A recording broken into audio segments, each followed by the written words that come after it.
Vamos a ir entonces a la palabra de Dios en este día, en esta mañana. Seguimos con la serie. Recuerden que por algunas semanas, y esta no es la excepción, he estado compartiendo con ustedes la serie Una Iglesia Profética. Y la idea de esta serie, quiero enfatizar cada semana un poquito de por qué hablar de esta serie, por qué darle este título de Una Iglesia Profética. Y la razón de eso es que el Señor puso en mi corazón que nos preparáramos para ser una iglesia que entiende lo que Él mismo dijo en su palabra y lo que Él dice en su palabra, porque aunque muchas de las declaraciones de la Biblia están dichas en tiempo pasado, no se quedaron en el pasado, es palabra vigente, es palabra para el hoy. Lo que Dios dice en su palabra con respecto a las señales de los tiempos y en especial a la última generación de los tiempos del fin. Nosotros ahora debemos ser muy entendidos porque quizás nos estemos acercando a ese periodo de la historia en el que muchas de las señales profetizadas por Jesús y por los profetas, tanto del Antiguo como del Nuevo Testamento, estén en cumplimiento. Y eso quiere decir que la venida del Señor, su segunda venida, para reinar y establecer su reino sobre la tierra, esté mucho más cerca de lo que nosotros seamos capaces de entender o imaginarnos. Por eso el Señor puso en mi corazón hace algunas semanas atrás comenzar esta serie. Una iglesia profética es una iglesia entendida, es una iglesia que discierne los tiempos, es una iglesia que no está dormida, es una iglesia que se despierta y como la parábola de las vírgenes prudentes tiene la lámpara que es la antorcha de la palabra encendida, guiando su camino, pero tiene aceite suficiente como para estar viva, como para estar ardiendo para su Señor hasta que Él regrese y entrar con Él a celebrar su regreso y las bodas de Él con su iglesia. Ahora, el mensaje del día de hoy lo he titulado Aprendamos de la higuera. Aprendamos de la higuera.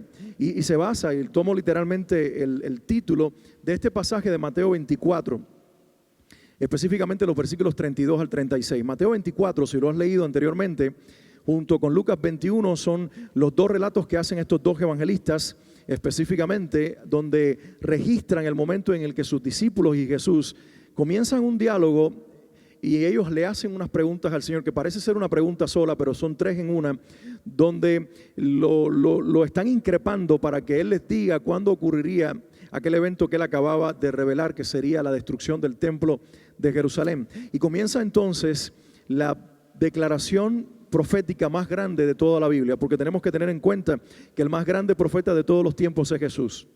Aunque pareciera ser que en los evangelios Él dijo que era Juan el Bautista, que no había hijo de mujer ni profeta como Él antes de Él que hubiera nacido, creo que Jesús estaba comparando a Juan con los demás profetas, pero no con Él. Jesús es el profeta de profetas. De hecho, la Biblia dice que el testimonio correcto de Jesús es precisamente el espíritu de la profecía. Todo se encierra en Él. Toda la palabra de Dios, desde Génesis hasta el Apocalipsis, gira alrededor de una persona. La persona de Dios y en especial la persona de Dios el Hijo, que es a través del cual venimos a una relación eterna de pacto y de paternidad con Dios el Padre por la vía de la fe y de la presencia del Espíritu Santo en nuestras vidas. Y en Mateo 24, versículos 32 al 36, que sirven de base para este mensaje del día de hoy, leemos lo siguiente. Dice así la palabra de Dios: de la higuera aprended la parábola. Cuando ya su rama está tierna y brotan las hojas, sabéis que el verano está cerca. Así también vosotros, cuando veáis todas estas cosas, conoced que está cerca, a las puertas. De cierto os digo que no pasará esta generación hasta que todo esto acontezca. El cielo y la tierra pasarán, pero mis palabras no pasarán. Pero el día o del día y la hora nadie sabe, ni aun los ángeles de los cielos, sino solo mi Padre. Vamos a orar. Padre, en el nombre de Jesús te pido que tu palabra pueda hablar ahora a nuestros corazones. Señor, te pido que nos des entendimiento, que nos abras los ojos para ver y ser iluminados por tu palabra, según el Espíritu Santo va hablándola por medio mío. Que nos des oídos, Señor, que no se distraigan, sino que sean capaces de escuchar, de atesorar, de guardar esta palabra y de ser entendidos de que hoy más que nunca debemos prestarle atención a estas declaraciones proféticas que tú mismo, Señor Jesús, hiciste en tu palabra. Me pongo en tus manos y te pido que mi humanidad sirva ahora de vehículo, Señor, para proclamar tu palabra, que no haya ningún estorbo intelectual, ni emocional, ni físico, mucho menos espiritual, entre tú y yo, para que yo te pueda servir, Señor, de vehículo para que tú puedas hablar por medio mío de una manera certera, de una manera clara. Señor, háblanos ahora, te lo pido en el nombre de Jesús. Te pido que, Señor, en este mismo instante los corazones sean preparados para recibir la palabra, pueda sembrar una palabra que dé fruto y que mi boca sea, Señor, como una trompeta en tus manos a través de la cual tú, Señor, estés dando un sonido certero que prepare a tu pueblo para el tiempo que se acerca por delante, que será el regreso inminente tuyo, Señor Jesús. Recibe la gloria, la honra y el honor y habla a nuestros corazones que están preparados para recibir tu palabra. En tu nombre oramos, Jesús. Amén y amén. La frase que hoy sirve de título a esta enseñanza, a este mensaje, aparece comenzando el versículo 32 dentro de esa profecía de Mateo 24 y dice: de la higuera aprended la parábola. Cuando ya su rama está tierna y brotan las hojas, sabéis que el verano está cerca. Curiosamente, mientras yo le hablo a ustedes hoy, y llego a tu casa, a tu corazón y a tu vida por medio de esta transmisión y de este mensaje que les comparto, en esta misma semana, la nación de Israel ha estado celebrando el 72 aniversario de haber resurgido y nacido por un voto en las Naciones Unidas como una nación otra vez. 72 aniversario de aquel día 14 de mayo de 1948, y esta semana ellos están celebrando el 72 aniversario de su nacimiento. Y tú dirás: espérate un momento, estamos en abril, no estamos en mayo. Bueno, recuerda que los meses hebreos y el calendario hebreo es lunar y no solar como el nuestro. Nosotros tenemos el calendario de los romanos, el gregoriano, y hay un desfasaje allí de días y de meses, y por lo tanto lo que fue el 14 de mayo del año 1948 era el 5 del mes de Liar en el calendario hebreo, y ese día, el 5 del mes de Liar en el calendario hebreo, coincide con diferentes meses. Puede ser o abril o mayo en nuestro calendario gregoriano. Y este año y los anteriores, los últimos 3-4 años, en el mes de abril, la nación de Israel ha estado celebrando el 5º día del mes de Liar, celebrando así los años de su resurgimiento como nación. Y esta semana, el 29, precisamente el miércoles de esta semana, la nación de Israel amaneció celebrando el 72 aniversario de su resurgimiento y de su nacimiento como una nación reconocida ante las Naciones Unidas. Es un hecho sin precedente en la historia. Nunca antes, y creo que nunca después de esto, ocurrirá que una nación que fue desparramada por la tierra y que pasaron 2000 largos años de haber sido desaparecida de la faz de la tierra, que sus descendientes quedaron digregados en diferentes naciones de la tierra y desparramados por cada rincón del planeta, que perdieron inclusive hasta su lengua original. Y resulta que en un abrir y cerrar de ojos, la primera vez fue el 3 de noviembre de 1947. Las Naciones Unidas se reunieron para hacer un voto y allí la mayoría votó a favor de que la nación de Israel naciera. Sería unos meses después, 14 de mayo de 1948, que se le daría a Israel el permiso final para que entrara a poseer la tierra de Israel. Por supuesto, faltarían entonces otros 19 años, año 1967, más o menos por el mes de junio, en una guerra de 6 días con Egipto, Siria y recuerdas también Jordania, en el que Israel reconquista entonces el territorio de la Jerusalén antigua y viene a poseer también la ciudad de Jerusalén, para concretarse así una profecía de más de 2700 años. Y está en Isaías capítulo 66, versículos del 7 al 9.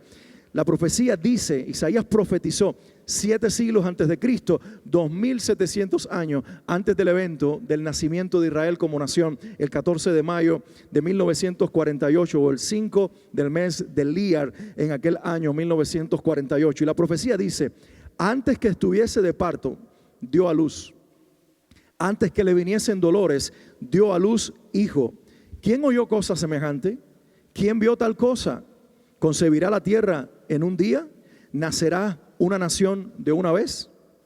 Pues en cuanto Sión estuvo de parto, y esto es un nombre para Israel, el monte de Sión, pues en cuanto Sión estuvo de parto, dio a luz sus hijos. Yo que hago dar a luz, no haré nacer, dijo Jehová. Yo que hago engendrar, impediré el nacimiento, dice tu Dios. Aquí Dios está profetizando con un Israel que todavía vive en su tierra, pero que está siendo declarado que van a ser removidos en tan solo un tiempo más por la nación de Babilonia, y pasarían 70 años precisamente para regresar a la nación de Israel, y después en el tiempo en el año 70 después de Cristo, Tito Vespasiano destruiría Jerusalén, barrería a los judíos de la tierra y por más de 2000 años estarían fuera de su territorio, al punto de que el hebreo se perdió como lengua para la nación. Fue un niño, un adolescente de origen judío, pero nacido en Rusia, el que comenzó a recuperar el idioma y a enseñárselo a sus padres, y luego comenzó esto a volverse una cultura de Israel justo antes de que llegara la fecha en que serían declarados como nación. Pasarían algunas décadas y en ese tiempo previo estarían recuperando aún el idioma para que cuando el 14 de mayo de 1948 los barcos comenzarían llenos de judíos a navegar por los mares y los aviones volarían para llevarlos a la tierra de Israel, aquella gente estaría inclusive hablando el idioma original que había estado dormido por más de 2000 años. Impresionante, un milagro. Dios ha usado a una nación con la cual hizo un pacto al nacer de los lomos de Abraham y del vientre de Sara. Hizo un pacto con esa nación de que por medio de ella estaría no solo manifestando una bendición para un pueblo físico, porque también lo tiene para nosotros la iglesia, que somos un pueblo espiritual. Pero además de manifestar una bendición sobre una nación que es física y tiene ahora un territorio que perdió por 2000 años, Dios ha estado usando a través de los tiempos a esta misma nación, Israel, como un reloj profético para marcar los tiempos de Dios. En la Biblia, en el idioma en que está escrito, sobre todo el Nuevo Testamento, hay dos palabras para tiempo. Uno es cronos, lo que marca los minutos, los segundos y las horas. El cronos, el tiempo medible, pero otro es el kairos, y kairos tiene que ver con tiempo en cuanto a estaciones y eventos. Y Dios ha estado usando a Israel para que por medio de ella, el calendario de Dios, el kairos de Dios, los tiempos de Dios, a través de eventos como este del 14 de mayo de 1948, hace 72 años atrás, comenzaran a contar los tiempos de Dios para acercar el regreso de su Hijo Jesucristo a la tierra. De hecho, hay otra profecía, pero esta en el libro de Ezequiel 37, muy conocida, muy usada, muy predicada por nosotros los predicadores. Ezequiel capítulo 37, el valle de los huesos secos. La mayoría de las veces que lo predicamos le hacemos una interpretación espiritual para aplicarla a nuestras vidas, pero el cumplimiento exacto de Ezequiel capítulo 37, cuando el profeta es demandado por Dios de profetizarle a un montón de huesos secos para que cobren vida, y de ellos sale un ejército y salen tendones, ¿recuerdan? Músculos, piel, y él sopla espíritu en ese ejército y cobra vida. Esa profecía es el nacimiento de la nación de Israel, que ocurrió en el año 1948, cuando algo que era un cadáver desaparecido de la tierra recuperó la vida, porque Dios por su Espíritu Santo habló sobre las naciones que un pueblo desaparecido debería volver a nacer. No tanto porque Dios está cumpliendo un pacto con esa nación, lo cual es real, pero sobre todo porque esa nación debería estar de regreso en su tierra en los días previos y en las épocas previas al regreso del Señor Jesucristo, que volverá a esa nación y a ese monte de los olivos para desde allí proclamar victoria, no solamente para el pueblo de Israel, sino para la iglesia que ha redimido en el nombre de Jesús. Así que estamos nosotros en presencia de una marca profética que es más grande que cualquiera de las otras señales profetizadas en las Escrituras e inclusive en Mateo 24. El Señor ha estado proclamando esto. Ahora, ¿por qué este título hoy de este mensaje? ¿Por qué el título basado en lo que dijo Mateo 24:32? Aprendamos de la higuera. Ese es el mensaje de hoy. ¿Por qué? ¿Por qué Dios puso en mi corazón que así le llamara este mensaje? Porque el título define de lo que voy a hablar. Aprendamos de la higuera.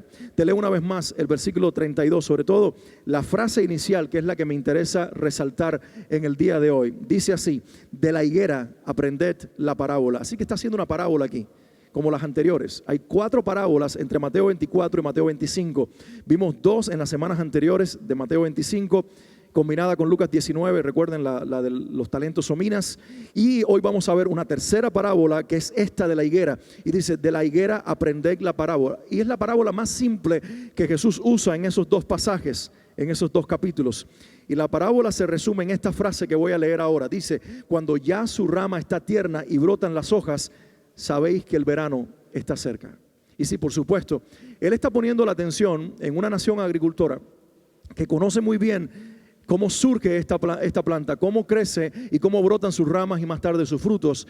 Y les dice a esta nación que conocen muy bien cómo es el proceso y cómo estos procesos, de acuerdo a las estaciones, acercan el momento en que la higuera da fruto. Y Jesús está poniendo la atención de esta nación agricultora en esta planta porque sabe que ellos conocen los procesos que la planta vive hasta que llega el verano, que es el momento en que salen los frutos y pueden ser cosechados. Pero detrás de esa imagen, de esa parábola, hay mucho más que el intentar poner la atención de los israelitas o de los discípulos que estaban al lado de él, que eran judíos también, en una planta para que aprendieran de ella como un ejemplo. No, Jesús tenía algo mucho más en mente, y es que la higuera, a través del tiempo y en la palabra de Dios, sobre todo en el Antiguo Testamento, ha sido representada o ha sido un símbolo de la nación de Israel. La higuera es una de 3 plantas que se asociaron con la nación de Israel. Una es la planta de la vid, que produce las uvas y de ahí el vino. La otra es la planta del olivo, que produce aceitunas y de ahí entonces el aceite. 2 prototipos o 2 símbolos proféticos: vino del Espíritu Santo y aceite también, unción del Espíritu Santo. Ambos tienen que ver con 2 etapas en la vida del creyente. El vino, cuando recibimos al Espíritu Santo y nos llena de su presencia al nacer de nuevo, y luego el aceite como la unción aumentativa, que depende de cómo nosotros nos relacionemos con el Señor. Y en el medio hay una planta que se convierte en central para la nación de Israel, y es la higuera.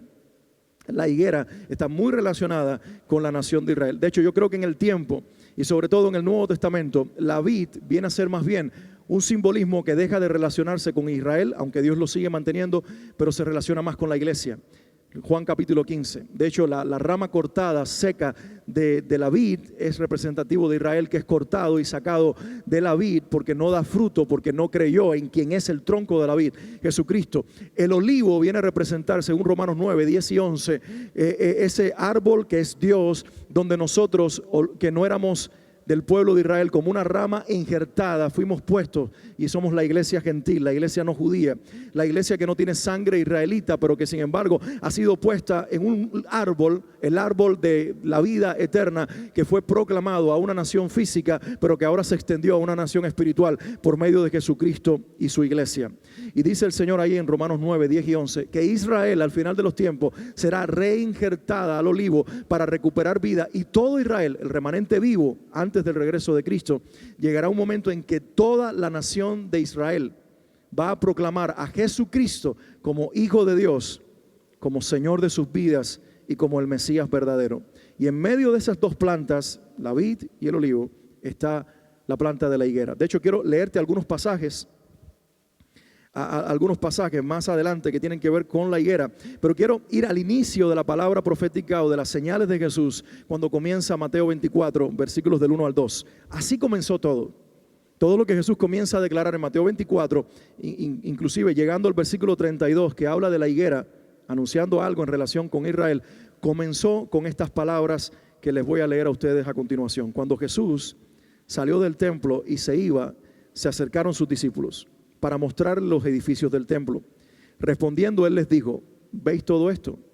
De cierto os digo que no quedará aquí piedra sobre piedra que no sea derribada. Creo que en algún otro momento les hablé hace meses atrás acerca de este pasaje, pero hoy el Señor me inquieta una vez más a hablar algo relacionado con Mateo 24, sobre todo porque los versículos 32 al 36, que son la base de este mensaje, están dentro de esta profecía de Mateo 24. Y Jesús les dice: miren, ustedes están todos entusiasmados y asombrados por la grandeza del templo de Herodes, que se le conocía así también, el templo de Israel que reconstruyó Herodes. Había sido reconstruido en los días de Zorobabel, pero Herodes logró darle la gloria de los días de Salomón. El oro que aún a la distancia brillaba tanto que encandelaba la vista de las personas que venían por los caminos acercándose a Jerusalén. La gloria del templo era magnífica, y estos discípulos, asombrados, sabiendo que Jesús amaba a Dios, interpretaron que amaría al templo casi tanto como a Dios, y le dicen: Señor, ¿no te maravillas con esta gloria arquitectónica, con este lugar de culto que hemos levantado al Dios de Israel? Y el Señor les dijo: bueno, les tengo una noticia. En realidad tengo que decirles que de aquí a muy poco tiempo no quedará en este lugar piedra sobre piedra que no sea derribada. Y ahí comienza a hacer la primera declaración profética. Tan solo unos casi 40 años después, menos de 40 años, Cristo es crucificado, es sepultado, resucita al tercer día, se va 40 días después a la presencia del Padre, y en el año 70 después de Cristo, unos 30 y tantos años después de su ascensión a la gloria del Padre, Tito Vespasiano, el general romano que más tarde, como su padre, llegaría a ser el emperador de Roma, entra a Jerusalén después de sitiarla por algunos días, destruye la ciudad y particularmente el templo, no dejando sus súbditos, sus soldados, piedra sobre piedra, porque iban a quitarle el oro que estaba en las piedras y literalmente tenían que levantar las piedras que estaban amontonadas para quitar el oro y las riquezas que había en el templo. Allí comenzó el cumplimiento profético de los tiempos del fin. Por eso tenemos que decir algo. Los que se preguntan, ¿estamos viviendo o no en los tiempos del fin? Los tiempos del fin lo estamos viviendo nosotros desde que el Espíritu Santo entró en la iglesia y se cumplió la profecía de Joel 2. Cuando dice que en los últimos tiempos los ancianos tendrían sueños, los jóvenes tendrían visiones y nuestros hijos y nuestras hijas profetizarían. Y allí dice Pedro en el día de Pentecostés, ahora se está cumpliendo o ha comenzado a cumplirse la palabra del profeta en Joel 2. Y si Joel habló de los tiempos del fin y los tiempos del fin comenzaron a cumplirse el día de Pentecostés, quiere decir que desde Pentecostés hasta la fecha, y mejor aún, desde Pentecostés hasta el regreso de Cristo, ya estamos viviendo los tiempos del fin. Lo que está sucediendo es que nos estamos acercando al final de los tiempos del fin. Espero que entiendas la jerigonza. El final de los tiempos del fin. El fin comenzó en Pentecostés y el fin cerrará su periodo con el regreso de Cristo. Y estamos entrando a ese final de la historia de los tiempos del fin. Ahora, la higuera no solamente es una planta muy reconocida en Israel, sino que Jesús necesita hablar de la higuera, como lo hizo en el versículo 32, porque Él comenzó su profecía de Mateo 24 declarando la destrucción de Israel y la desaparición de la nación, que quedaría así por 2000 años. Pero en algún momento de su profecía, como lo vimos ya, Mateo 24, 32, Jesús retoma a la nación de Israel y dice, pero llegará un día que como la higuera florece, y la higuera entra en el período antes del tiempo de los frutos, en que le salen hojas, florece y también las ramas se enternecen porque está a punto de parir frutos. Así presten la atención a la higuera, pongan su atención en Israel, porque llegará un día que la nación que ahora muy pronto desaparecerá y aún piedra sobre piedra no quedará de su templo. Llegará un día en que esa nación, de la misma forma que fue destruida súbitamente, así súbitamente resurgirá y volverá a su tierra. Préstenle atención a esos dos hechos. Ahora, para aquellos que dicen, bueno, ¿y dónde la Biblia dice que Israel es una higuera o representa a Israel la palabra con la higuera? Tengo algunos pasajes de la Biblia que quiero leerte, sobre todo del Antiguo Testamento. El primero, Jeremías 8:13. Jeremías 8:13 dice, los cortaré del todo, dice Jehová. No quedarán uvas en la vid ni higos en la higuera. Dos plantas que se relacionan con Israel. La vid, que más tarde viene a ser el prototipo de la iglesia en Juan 15, y la higuera, que sigue siendo el prototipo más sobresaliente de la nación de Israel. No quedarán uvas en la vid ni higos en la higuera, y se caerá la hoja, y lo que les he dado pasará de ellos. Ven cómo dice, se caerá la hoja, pero luego Mateo 24:32 dice, cuando le vean a la higuera nacer hojas, la caída de la hoja representa la nación cae, la salida de las hojas representa la nación asciende, la nación desaparece, la caída de las hojas, la nación vuelve a ser nación, la salida de las hojas es el acercamiento al tiempo de los frutos o el tiempo del regreso del Señor Jesucristo. Oseas capítulo 2, versículo 12 dice, y haré talar, es decir, cortar sus vides y sus higueras, de las cuales dijo, mis salarios son salario que me han dado mis amantes, y las reduciré a un matorral y las comerán las bestias del campo. Y aquí está usando la imagen de la vid y la higuera para hablar de los dos reinos, el reino del sur, el reino de Judá, la vid, y el reino de Israel como un todo, la higuera. Y dice, los voy a cortar, los voy a hacer desaparecer, van a dejar de estar en su tierra y realmente se convertirá en una tierra desolada, infértil y poco habitable. Y así sucedió por casi 2000 años o por 2000 años de historia hasta nuestros días recientes. El mismo Oseas en el capítulo 9 versículo 10 profetiza, como uvas en el desierto hallé Israel, como la fruta temprana de la higuera en su principio vi a vuestros padres. Ellos acudieron a Baal Peor, un ídolo, un demonio representado en el ídolo de Baal Peor.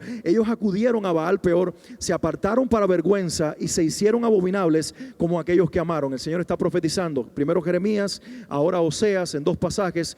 He visto el pecado de Israel y estoy a punto de juzgar a la higuera para que desaparezca como nación.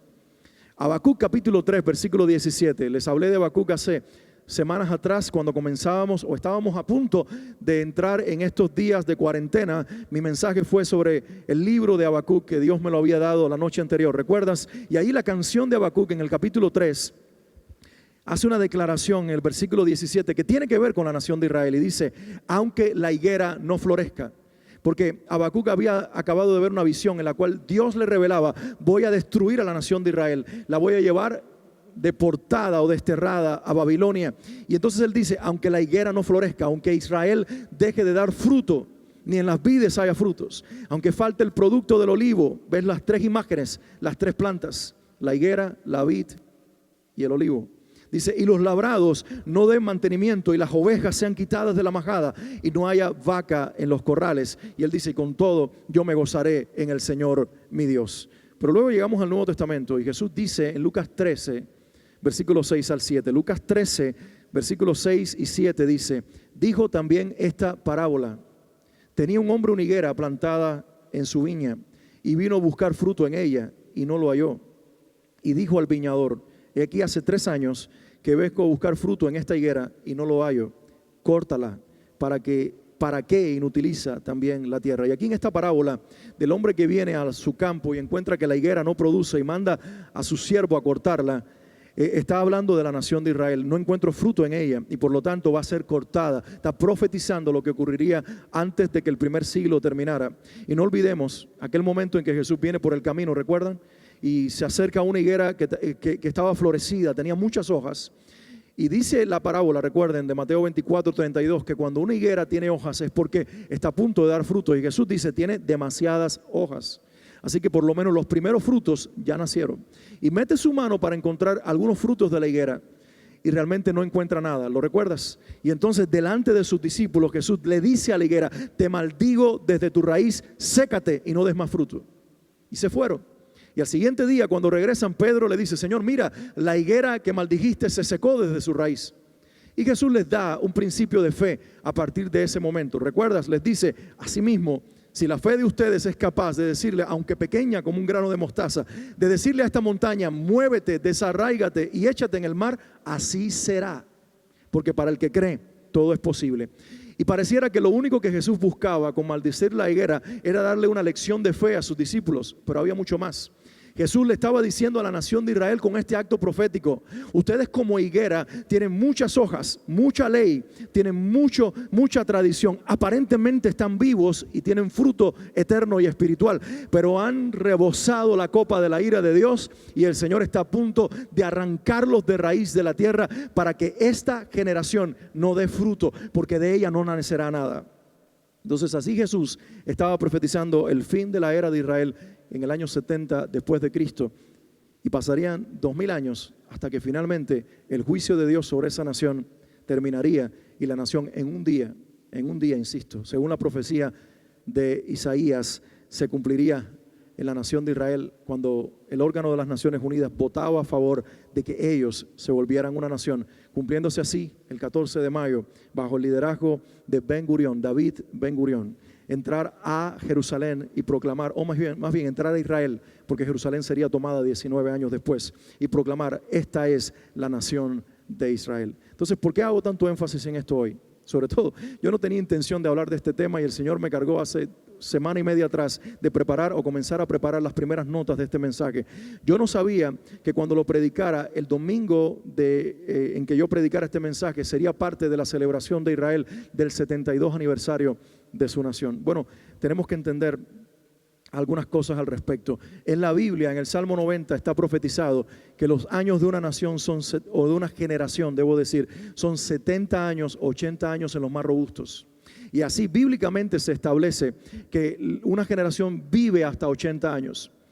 Moisés también profetizó y Dios dijo de Moisés que por cuanto sus días habían sido 120 años, ese sería el límite de la edad de los seres humanos. Ningún ser humano ha logrado vivir más de 120 años después de Moisés. Allí se termina la vida del ser humano, pero muy pocos llegan a ese número. El promedio de una generación es de 70 a 80 años. Curioso.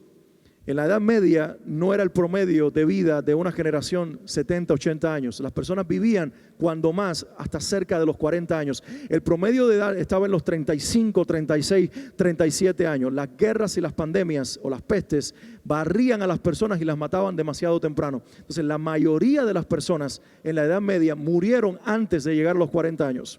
Luego, en tiempos posteriores, se vivía un poquito más, 50 y tantos años, después 60 y tantos años, pero por primera vez la ciencia coincide con la Biblia, que una generación, y esta generación que hoy tenemos, la de los baby boomers, la de los años 50, la que nació justo a partir de la Segunda Guerra Mundial y de todo el crecimiento económico de las naciones, sobre todo en los países ricos, y vino el boom de muchos nacimientos. Esa generación está pronosticada por la ciencia que va a vivir más de 70 años. De hecho, algunos ya tienen 70 años, que van a vivir hasta 80 años o un poquito más. Y se está cumpliendo lo que Moisés dijo en el Salmo 90. Estamos en presencia de una generación que se extiende a llegar a los cálculos bíblicos. Y hace 72 años que la nación de Israel nació. Quiere decir que la nación de Israel está llegando al cumplimiento, o la generación que nació con el surgimiento de la nación de Israel está llegando al cumplimiento de los límites o de lo que Dios declara que una generación debe vivir. ¿Te dice algo eso? Si todavía no te lo dice, presta atención, porque más adelante voy a estar diciendo lo que Jesús dijo en la profecía de Mateo 24, que tiene que ver con una generación. Ahora, permíteme mencionarte las señales que Jesús profetizó en Mateo 24. ¿Las recuerdas? Hace menos de un año, hace meses atrás, yo prediqué sobre estas señales, sin saber que nosotros estaríamos siendo testigos de por lo menos el cumplimiento de la tercera de las señales o del tercer grupo de señales que Jesús habló ahí en Mateo 24. Pero te las menciono, solamente los voy a decir a vuelo de pájaro, los voy a mencionar bien rápido, porque en realidad hemos hablado en otro momento de esto y tú puedes leerlo en la Biblia después de que yo termine de predicar. Pero lo primero que Jesús manifestó como una señal de los tiempos del fin sería el incremento del engaño. Versículos 4 al 5 de Mateo 24. El engaño espiritual sería parte de esa realidad en la que esa generación viviría. Número 2, guerras mundiales. La expresión de Mateo 24 en los versículos 6 y 7 es que las naciones se levantarían contra las naciones, pero los eruditos coinciden en que esa expresión, y se levantará nación contra nación, tiene que ver con guerras de proporciones mundiales. ¿Cuándo tuvimos la Primera Guerra Mundial? En el año 1917 terminó la Primera Guerra Mundial.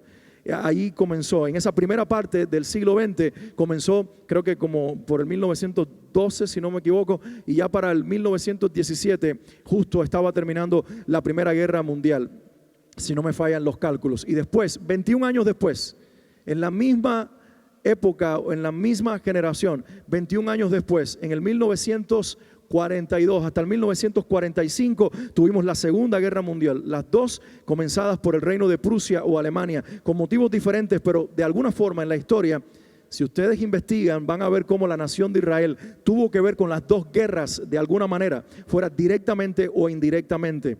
Así que en la primera mitad del siglo XX tuvimos las dos primeras guerras mundiales de la historia de la humanidad. Y curiosamente, el segundo grupo de señales profetizado por Jesús en Mateo 24 tenía que ver con guerras mundiales. Siempre ha habido guerras, pero nunca en la historia se consideraron guerras mundiales, potencias mundiales contra potencias mundiales, poniendo en riesgo a toda la humanidad. El tercer grupo de señales es el incremento de terremotos, de hambruna y de pandemias, o como dice Mateo 24, de pestes. ¿Te parece conocido? En los últimos tiempos nosotros hemos visto, y los expertos dicen que los terremotos se han incrementado. De hecho, ahora, mientras el mundo vive en cuarentena, se puso en erupción un volcán allí cerca del Pacífico, y con esto toda la cadena de volcanes del Pacífico, hasta México, inclusive Chile, se activó. Esta semana el volcán del Popocatépetl en México, entre Puebla y el Estado de México, tuvo una erupción impresionante que algunos lograron tomar fotografías de la columna de fuego que se alzó sobre los cielos de Puebla y de México, la Ciudad de México, allí en la Nación de México. Y con esto muchos otros volcanes han estado erupcionando poniendo quizás en sospecha a los expertos de que va a haber grandes terremotos en las próximas épocas o en los próximos meses o años, mucho más fuertes que los que hemos visto desde el año 2012 hasta la fecha. Ha habido hambres. África es un continente que está siendo barrido por el hambre hace décadas. Y no solamente África, también Asia, América Latina, las naciones de la tierra. Y ahora los países ricos, frente a esta pandemia que vivimos, que es la tercera de las cosas que menciona en este tercer grupo de señales, también se vuelven parte de quizás amenazante de las economías mundiales y de traer hambre inclusive a países ricos. Ahora, si ustedes leen Mateo 24, cuando Jesús menciona estos tres grupos de señales, Él se detiene y Él dice, y esto solamente será el principio de dolores. Así que cuando habla de incremento de engaño espiritual, guerras mundiales y terremotos, hambruna y pandemias o pestes, Jesús dice, esto solamente será el principio de dolores, como diciendo, todavía no es el final del fin o el final de los tiempos del fin. Esto será el principio de dolores. Esto es como cuando una mujer se da cuenta que está a punto de parir y empieza a tener los primeros dolores. Así será. Y después vendrán 4 grupos de señales que será el desenlace de la historia. Y el cuarto grupo es precisamente una tribulación, una persecución en contra del pueblo de Dios, la iglesia y todo el que profesa el nombre de Dios como fe. Creo que de aquí a muy poco tiempo eso es lo que veremos, una persecución que irá en aumento hasta convertirse en los días de la tribulación profetizada como días finales en la Biblia. En quinto lugar, profetizó apostasía, versículo 10 de Mateo 24, y Pablo mismo llamó a esto en 2 Tesalonicenses 2:3 la gran apostasía, cuando quizás por tanta persecución hacia los cristianos muchos dejarán de llamarse cristianos y negarán su fe. Y Mateo dice, Jesús dijo, y aún entregarán a muerte a los que como ellos, aún de su familia, decían ser cristianos y permanecen fieles. Así que habrá una apostasía o un retroceso de abandono en la fe de muchas personas. Sexto grupo de señales, incremento de falsos profetas. Y por último, el séptimo grupo, la séptima señal, para mí, la que me produce deleite y satisfacción, el evangelio del reino de Dios. El evangelio, la buena noticia de Jesucristo, será predicado hasta lo último de la tierra. Mientras te hablo, las Sociedades Bíblicas Unidas trabajan en un programa para lograr que en el año 2025 todas las etnias y naciones de la tierra tengan una copia en su dialecto y en su idioma de la Biblia. Que no haya ninguna nación que quede sin tener una copia de la Biblia. Y ahí está encerrado el mensaje del evangelio, lo cual quiere decir que en menos de 5 años las naciones de la tierra y los grupos étnicos de la tierra tendrán cada uno una copia, sea electrónica o física, de la palabra de Dios, y con ello el evangelio del reino. Nos estamos acercando a un cumplimiento profético de la última de las señales, que el evangelio del Señor Jesucristo sería predicado hasta el último rincón de la tierra. Y dice el Señor, y después de esto vendrá el fin. Después vendrá el desenlace final de la historia, que quizás durará 7 años, y finalmente Cristo vendrá para establecer el reino sobre la tierra. Ahora, para ir ya aterrizando nuestro mensaje, ¿qué dijo Jesús en el versículo 32 que nosotros debemos prestarle atención? Jesús en el versículo 32 dice, miren a la higuera, Israel, cuando vuelva a echar hojas, cuando nazca otra vez, dense cuenta que han llegado al momento de prestarle atención, porque está cerca mi venida. Y recuerden que cerca para Dios es muy diferente para nosotros, porque ustedes pueden decir, pero ya pasaron 72 años. Sí, pero para el Señor un día es como 1000 años y 1000 años como un día. Él no mide el tiempo igual que nosotros. Lo que para nosotros 72 años es demasiado tiempo, para el Señor es un suspiro, un segundo. Y Él dice, 80 años es nada para mí, 100 años es nada para mí. En realidad estoy mucho más cerca que hace 2000 años atrás. Y nos pide que pongamos atención a lo que está sucediendo en Israel. ¿Has oído las noticias en los últimos días? ¿O solamente te has centrado en el coronavirus y en la pandemia? Porque mientras nosotros hablamos de pandemia, el presidente de los Estados Unidos le dio bandera completamente libertad a la nación de Israel. Le dijo al gobernante, al primer ministro de Israel, Benjamín Netanyahu, si necesitas atacar a Irán, que sigue amenazándote en el canal de Suez con sus ejércitos ahora mismo allí desplegados, si necesitas hacerlo, te voy a apoyar. Y con esto se está casi gestando una guerra de proporciones bíblicas profetizada en Ezequiel capítulo 38 y 39. ¿Recuerdas? Ezequiel 37 dice, Israel nacería milagrosamente como un valle de huesos secos que volvería a la vida. capítulo 38 y 39 de Ezequiel hablan de una guerra conocida como la guerra de Gog y Magog. Gog, posiblemente un príncipe que se asocia con la nación de Rusia, que hoy en la historia es un aliado de Irán, que es el Persia profetizado allí en Ezequiel 38 y 39. Y se mencionan naciones como Siria, como Togarma, que posiblemente sea Turquía, como otras tantas naciones árabes que hoy están en una alianza para destruir a Israel. Y ahora mismo hay un conflicto militar, de palabras por lo menos, de barcos desplegados en el canal de Suez, allí entre Egipto e Israel, y de una advertencia del presidente de los Estados Unidos de que si los iraníes intentan hacer algo contra Israel, él junto con la nación de Israel atacarán de respuesta a Irán. Esto quizás no suceda ahora, porque eso lo hemos escuchado, los rumores de guerra que el Señor habló. Pero en algún momento los rumores se convertirán en la tercera guerra mundial y entonces habremos entrado en el último tiempo de la historia, en el desenlace final de la historia de la humanidad. Pero fíjense, en el versículo 33 de Mateo, después de Jesús poner la atención en el 32, en la higuera, Israel, en el 33 hace esta declaración: así también vosotros, cuando veáis todas estas cosas, conoced que está cerca a las puertas. Cuando veáis, ¿qué? Está diciendo, en primer lugar, cuando vean el resurgimiento de la nación de Israel, pero a la misma vez, cuando todas las señales que acabo de mencionar, 7 grupos de señales, converjan en la misma época o en la misma generación que Israel resurge como nación. Y eso es lo que profetizó el Señor. En el momento en que nace Israel y existe sobre la tierra, va a haber una convergencia en ese periodo de tiempo de esa generación de todas las señales proféticas. Y nunca antes en la historia de la humanidad habíamos visto todo en el escenario mundial. Desde rumores de guerra, pandemias, hambre, terremotos, falsos profetas, incremento del engaño y el evangelio predicado hasta lo último de la tierra, etcétera, etcétera. Todo está justo sucediendo simultáneamente mientras Israel celebra 72 años de existencia y está a punto de completar una generación bíblica de 80 años de existir sobre la nación de Israel. Estamos nosotros presenciando un cumplimiento profético que tal vez debiéramos interpretar que el día del regreso de nuestro Señor Jesucristo está más cerca de lo que nosotros nos imaginamos. Entonces, ¿qué hacer con esta verdad? ¿Cómo lo aplicamos al hoy? ¿Cómo lo aplicamos al tiempo presente? La Biblia dice en 1 Tesalonicenses capítulo 5, versículo 4, Pablo por el Espíritu Santo dijo estas palabras: mas vosotros, hermanos, no estáis en tinieblas, para que aquel día os sorprenda como ladrón.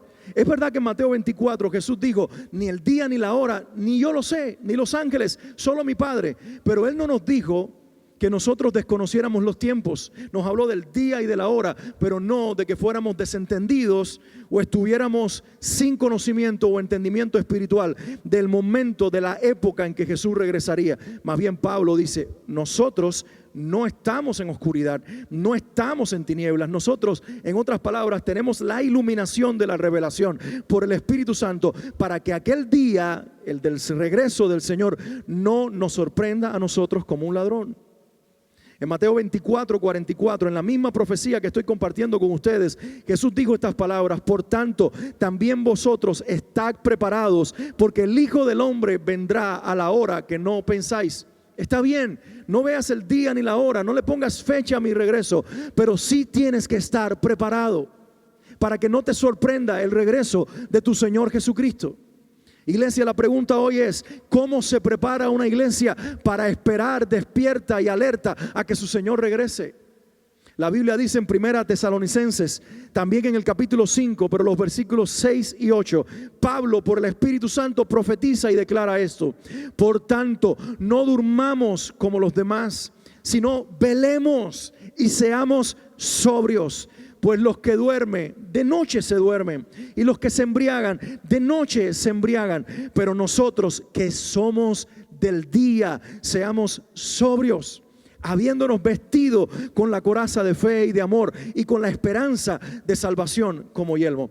El apóstol Pablo está diciendo: en el momento que las señales proféticas y las voces estén diciendo el novio ya viene, como en la profecía de las 10 vírgenes, cuando la iglesia se despierte, la iglesia entendida con palabra y aceite, con revelación y Espíritu Santo, no podrá estar dormida como el mundo que no conoce al Señor, sino que tendrá que estar despierta y preparada para que su Señor la encuentre así en su regreso. La pregunta, insisto, es: cómo nos podemos preparar espiritualmente para el regreso quizás inminente de nuestro Señor Jesucristo. Pablo, aquí en 1 Tesalonicenses, capítulo 5, versículos 6 al 8, nos dice 4 cosas que una generación profética y entendida en los tiempos debe vivir haciendo continuamente. No por un tiempo, no mientras dure la pandemia, porque si salimos de la pandemia y regresamos a la vida normal y no pasó nada y no aprendimos nada, no sirvió para nada. Pero si salimos de la pandemia entrenados y afilados por el Espíritu para vivir como Él quiere que vivamos hasta su regreso, bendito el nombre del Señor,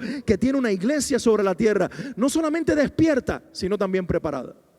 Y aquí las 4 cosas que el apóstol Pablo nos dejó. La primera, dice él, lo voy a decir textualmente, la frase que él usó: si no, velemos. La primera cosa es velar. Jesús usó la misma palabra en Mateo 24:42. Dice, velen, porque el día de mi regreso será inminente. Velen. ¿Qué es velar bíblicamente? Es estar atentos, es ser entendidos, es prestar atención a los acontecimientos mundiales, naturales, reales que están ocurriendo alrededor de nosotros, y luego compararlos con lo que la Biblia dice y encontrarle un significado a la luz de las Escrituras. Es leer el periódico, ya sea impreso o virtual, es ver las noticias, ya sea en Fox o en NBC o en cualquiera, y más allá de lo especulativo de las noticias, ver la noticia realmente, corroborarla y luego decir, ¿qué dice la Biblia al respecto? Sobre todo si Israel es reloj profético de Dios, ¿qué dice la Biblia al respecto de lo que está sucediendo con la nación de Israel y su relación con los pueblos árabes que viven alrededor de ella? Y entonces compararlo con Ezequiel 38 al 39, con otros pasajes aún en el libro de los Salmos que proclaman el momento en que la nación de Israel se enfrentará a sus enemigos y Dios mismo los destruirá. Iglesia, velemos, estemos atentos, no nos durmamos. No andemos entretenidos solamente en hacer dinero, en tener una linda casa, en manejar un lindo auto y en prosperar. Esas cosas son parte de la vida y Dios quiere que nosotros tanto busquemos la prosperidad como la paz de la ciudad, pero sin perder nuestra vista profética y estar velando en el cumplimiento de las profecías. Lo segundo que Pablo dice es, seamos sobrios. ¿Quién es una persona sobria? Es todo lo contrario a estar borracho. ¿Y qué pasa con un borracho? Que pierde la capacidad de tener sus sentidos alerta. Los sentidos no los tiene, el tacto, la visión, la audición. Un borracho pierde todo esto, pero uno sobrio tiene todos los sentidos físicos naturales en su uso correcto. Aquel que es sobrio espiritualmente, que no está borracho espiritualmente, tiene los sentidos espirituales de la intuición, del discernimiento, capaces de entender los tiempos, de discernir la mentira, de separar lo que es verdad de mentira, de definir lo que es de Dios y no de Dios, porque tiene una relación correcta con el Dios de la palabra y con la palabra de su Dios. Velemos, pero también seamos sobrios. En tercer lugar, Pablo dice, seamos del día. Seamos del día. El día tiene que ver con luz, y luz es Dios. Está hablando en primer lugar de intimidad con el Padre, de conocer al Hijo y conocer al Espíritu Santo, de tener una relación correcta, de andar en la luz porque Él es luz, de conocer a nuestro Dios, de intimar con Él. Pero ser del día también tiene que ver con confesión, con reconocer pecado, con venir delante del Señor, con no dejar nada en tinieblas oculto, sino confesarle a Dios todo lo que hemos hecho que le desagrada y pedirle a Dios que nos mantenga limpios y en la luz, transparentes delante de Él. Pero ser del día también tiene que ver con ser iluminado por el Espíritu Santo para entender la palabra y de esa forma estar claros en lo que Dios está diciendo en el tiempo en el que estamos viviendo. Así que es comunión con Dios, que se intensifica con la confesión y que a la misma vez la comunión y la confesión nos permiten entonces ser iluminados por el Espíritu Santo al ir a la palabra y entender la Escritura y los tiempos en relación con la palabra. En primer lugar, velar. En segundo lugar, ser sobrios. En tercer lugar, caminar en la luz, ser de la luz, ser de Dios, caminar en confesión y tener iluminación. Y en cuarto lugar, dice el apóstol Pablo, habiéndonos vestido. Nos manda a vestirnos de una manera específica para no ser sorprendidos como un ladrón sorprende a una persona dentro de su casa. Habiéndonos vestido. ¿De qué manera? Y menciona dos cosas. Dice, con la coraza que cubre el pecho de fe y de amor. ¿Qué está en tu pecho? ¿Qué está en el área que cuida la coraza? Tu corazón.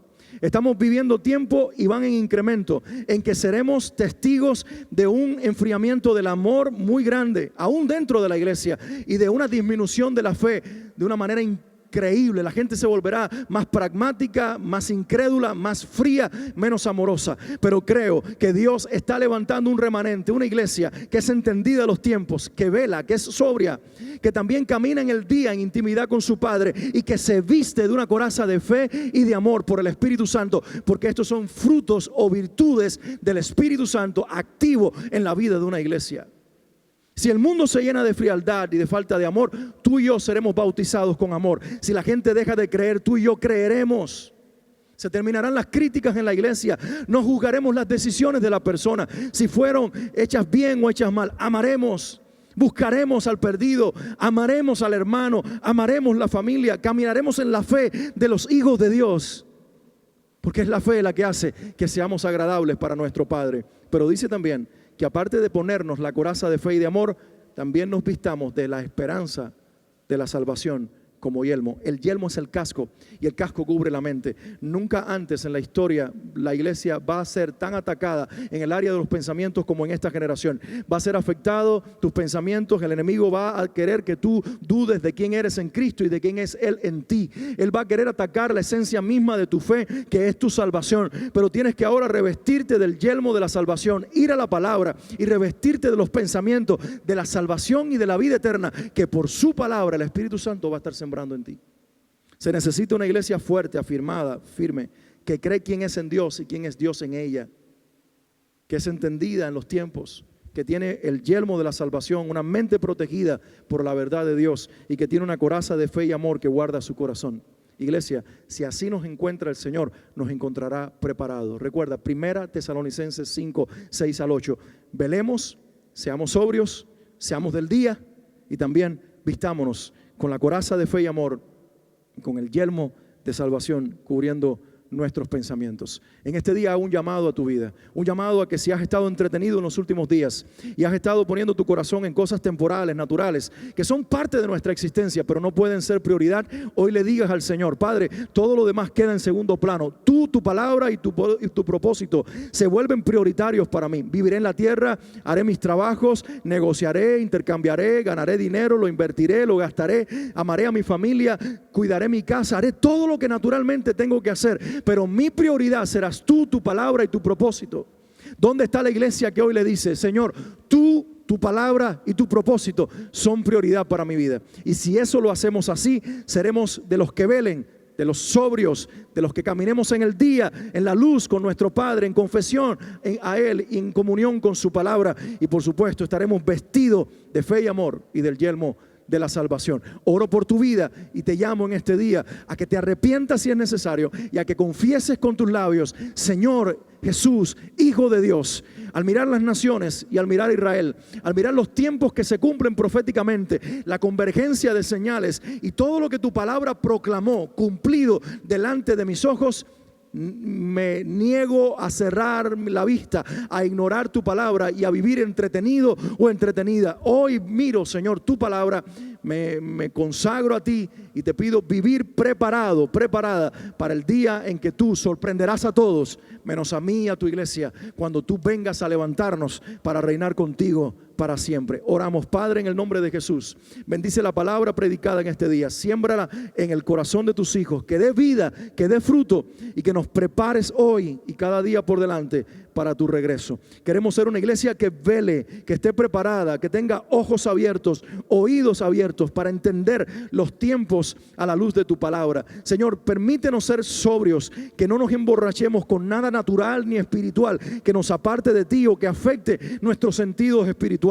Señor, queremos caminar en el día, en la luz, contigo, en comunión, contigo Padre, contigo Hijo Jesús, contigo Espíritu Santo. Queremos caminar en confesión, no dejando que ningún pecado nos manche ni nos ponga en tinieblas, y queremos caminar en la iluminación por el Espíritu Santo de la palabra en la cual hemos creído. Y Señor, decidimos vestirnos en este día de la coraza de fe y de amor para que nuestro corazón no se enfríe enfríe ni tampoco pierda la creencia y la fe en ti. Señor, creemos que nos vas a bautizar con fe y amor en nuestro espíritu, en nuestro corazón, y que nuestra mente se hará vestida con la esperanza de la salvación como un yelmo que protegerá nuestros pensamientos de inseguridad, de falta de identidad, de dudas con respecto a nuestra salvación o de querernos tan confiados en relación a la salvación que descuidemos nuestro caminar y nuestra santidad en ti. Creemos, Padre, que nos vestirás en la mente y en el corazón con el fruto del Espíritu y con la presencia de tu Espíritu cada día. Consagramos nuestras vidas,